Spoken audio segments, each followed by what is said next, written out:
മികച്ച അധ്യാപകനുള്ള ദേശീയ പുരസ്കാരം നേടിയ E.V.R പളനിസ്വാമിക്ക് ബഹ്റൈനിൽ സ്വീകരണം നൽകി.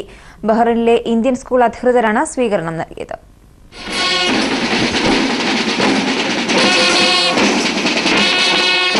കഴിഞ്ഞ ദിവസം സെപ്റ്റംബർ 5-ന് അധ്യാപക ദിനത്തിൽ ന്യൂഡൽഹിയിൽ വെച്ചാണ് രാഷ്ട്രപതി പ്രണവ് മുഖർജിയിൽ നിന്നും E.V.R പളനിസ്വാമി ദേശീയ അധ്യാപക പുരസ്കാരം ഏറ്റുവാങ്ങിയത്.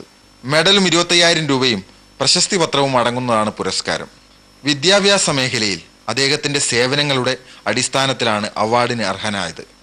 വിദേശത്തുള്ള ഇന്ത്യൻ സ്കൂൾ പ്രിൻസിപ്പാളിന് ആദ്യമായാണ് ഇങ്ങനെ ഒരു പുരസ്കാരം ലഭിക്കുന്നത്. I feel it is just the beginning, and first of all I should make myself to deserve this honor, and then it's an encouragement for me to take care of the school further and to take the school to the greater heights and to serve the student community and the parent community to the best of my ability.